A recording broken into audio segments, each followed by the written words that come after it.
everybody, thanks for stopping in. Today I'll be showing you my white chocolate cheesecake recipe. So let's go to the kitchen. Here are the ingredients for this yummy cheesecake. Pause the video and take a screenshot. You'll need a springform pan for this cheesecake recipe.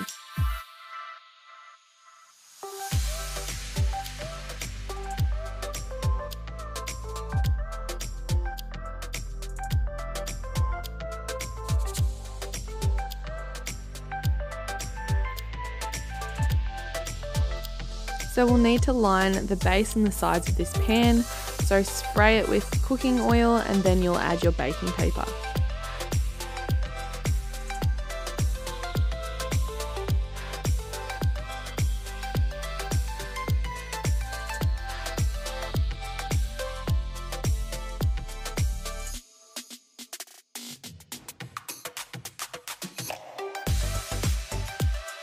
You'll need 200 grams of chocolate ripple biscuits.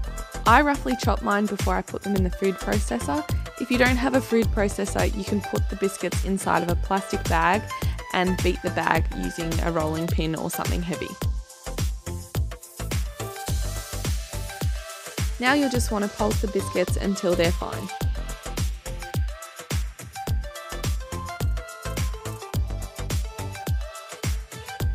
When it looks like this, you'll add 100 grams of melted butter and then you'll pulse it again.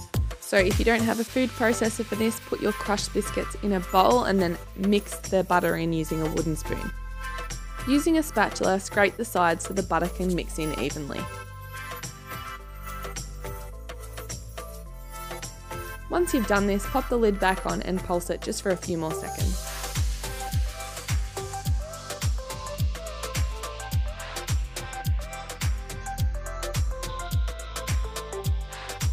Now you'll add your biscuit mixture to the bottom of the cake pan. Spread it out lightly with the spatula and then we'll use our fingers. I put my hands under some warm running water. This prevents the base from sticking to my fingers. Now you want to press the base in, make sure it's all even around the edges. Now pop this into the refrigerator.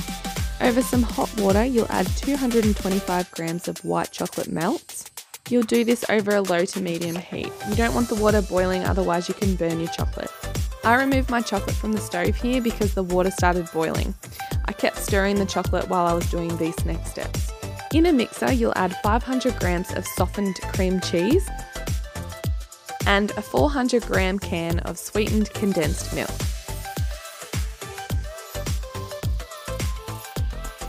You will then want to turn the mixer on high and beat that together.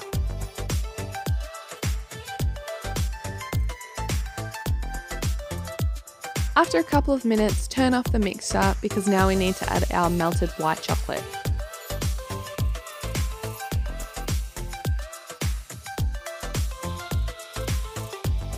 Now put the mixer back on high because you don't want the chocolate to start to harden because of the temperature change. While the mix is still going, add 300 ml of thickened cream. Let that mix in for a few more minutes, then turn it off and scrape the sides of the bowl. This is just to ensure that everything's getting mixed in properly. Now return it back to the mixer on high. While the mix is still going, we'll get 1/4 cup of boiling water and 1 tablespoon of gelatine. You need to mix this in really quickly because the gelatine can set super fast. You can't pre-make this mixture as it'll set and you'll have a rubbery bits inside of your cheesecake and it's not pleasant. Because we've got to work so quickly with the gelatine, add it while it's still in the mixer on high. Once you've had it mixing for at least 1 to 2 minutes, open it up and scrape the sides of the bowl again just to ensure that there's no gelatine mix left on the sides. Finally, we'll add it back to the mixer for another 1 to 2 minutes.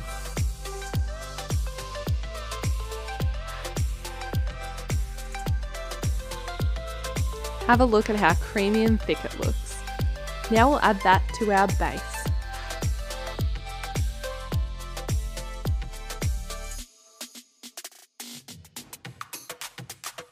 Try and smooth out the cheesecake mixture as best as you can with a spatula. Now pop this cheesecake into the fridge. Now over some hot water, we'll melt our decorative chocolate. So it's 120 grams of dark chocolate. And you'll also add half a tablespoon of olive oil. Like I said earlier, make sure that your water doesn't start to boil, and if it does, remove it from the heat. Now we'll want to temper this chocolate, so once it gets to this point, remove it from the heat. Put it on your bench top and start mixing it. As you notice, it still had lumps and it wasn't completely melted, so I kept mixing until it all melted. And then keep mixing until it cools. Now this is ready. I used a piping bag with a very fine nozzle, and you'll want to add your chocolate to the piping bag. Now this part's completely optional. You don't have to add it to a piping bag. You can just pour the chocolate on top and smear it over the top of your cheesecake. I just like the effect that I get using the piping bag, as you'll see here.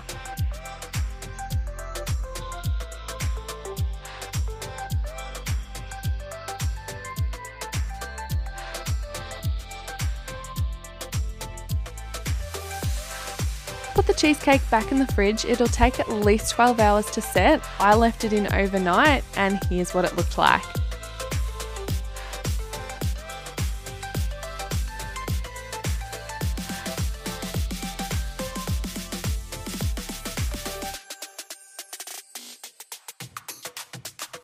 All right, the white chocolate cheesecake is ready. Let's give it a taste.